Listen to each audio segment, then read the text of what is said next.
বলেছিলেন এখানে আন্দোলন হবে না, দিল্লি থেকে আন্দোলন করুন, তারপরে এখন বলছে উমিদ পোর্টালে আপলোড করার জন্য, প্রকরণ তো মেনে নিলেন। কোনটা বলছেন না? এসআইআর এর জন্য বললাম এসআইআর মেনে নেবো না, এসআইআর করতে দেবো না। সেই এসআইআর তো 4 নভেম্বর থেকে পুরো দুবে কারা কাজ করছে, বিএলই কারা, এই রাজ্য সরকারের এই কর্মচারীরা, দিল্লি থেকে তো কেউ আসেনি। দিল্লির ইলেকশন কমিশন নির্দেশ দিয়েছে, রাজ্যের চিফ সেক্রেটারির মাধ্যমে, সিওর মাধ্যমে প্রত্যেকটা জেলার জেলা শাসকের কাছে নির্দেশ এসছে, জেলা শাসকরা ব্লক লেভেলকে নির্দেশ দিয়েছে, ব্লকের এআরওরা BLO booth level officer appoint করেছে। কে করেছে? রাজ্য সরকার করেছে না কেন্দ্র সরকার করেছে?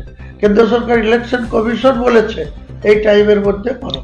এটা অন্যায় করেছে ইলেকশন কমিশন, কারণ সামনে ভোট। মিনিমাম এসআইআর করতে গেলে 1 বছর টাইম দিয়ে করলে সুস্থভাবে কর্মচারীরা যারা কাজ যুক্ত তারা ঠিক করে করতে পারতেন। 3 মাস সময় দিয়েছে, এসআর সবারই উপরে আছে, কিন্তু হচ্ছে তো 4 নভেম্বর থেকেই তো শুরু হয়েছে কাজ। তো অনেক বিএলআরও বলছে যে আমরা 90% 95% ডাউনলোড করে ফেলেছি, কাজ তো হচ্ছে। আর বিজেপির নেতারা বলছিল 1 কোটি বাদ যাবে, 1.5 কোটি বাদ যাবে, দিয়ে একবারে সরকার হুড়মুড়ি খেয়ে পড়ে যাবে, এই ভোটে সরকার ঠিক আছে। এখন দেখতে পাবেন 7ই ফেব্রুয়ারি যে কটা নাম বাদ যাচ্ছে। হার্ডলি বাদ গেলে 7,66,00,000 ভোটারের ভিতরে হার্ডলি যদি বাদ যায়, ডবল নেম আর ডেথ কেস, 30 লাখ বাদ যাবে আমার ধারণা। 30 লাখ বাদ গেলে আবার 35 লাখ যোগ হবে। 1/1/26 যাদের বয়স 18 তারা বার্থ সার্টিফিকেট শো করে 6 নম্বর ফর্ম দিয়ে 30 লাখ মাইনাস হলো। ভুয়ো ভোটার মাইনাস হলে ক্ষতি কি আছে? ডেথ ভোটার মাইনাস হলে ক্ষতি কি আছে? একটা ভোটার 2 জায়গায় নাম রেখেছে, তার জন্য একটা নাম বাদ গেলে কিছু ক্ষতি নাই। ইলেকশনে তার কোনো এধার ওধার কিচ্ছু হবে না। অথচ মানুষকে বিজেপিও যেরকম করে মানুষকে ভীতি সৃষ্টি করছে, চমকাচ্ছে, সব নাম বাদ যাবে, কেটে সব বাংলাদেশে পাঠিয়ে দেবো, এই করে দেবো, তাই করে দেবো। আবার আমাদের সরকারও যে এসআইআর মানবো না, আবার এসআইআর কাজ চলছে।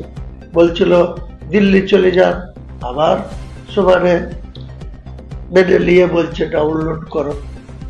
মুসলিমদের সম্পত্তির উপরে হাত বাড়ালে মুসলিমরা নিজেরাই সম্পত্তি কি করে রক্ষা করতে হয় তা জানে। লড়ে, জিহাদ করে, সংগ্রাম করে, সংঘর্ষ করে জমি আটকাবে, কবরস্থান আটকাবে, ঈদগাহ আটকাবে। মুসলিমদের সম্পত্তিতে কৌশল করে হাত দেওয়া যাবে না।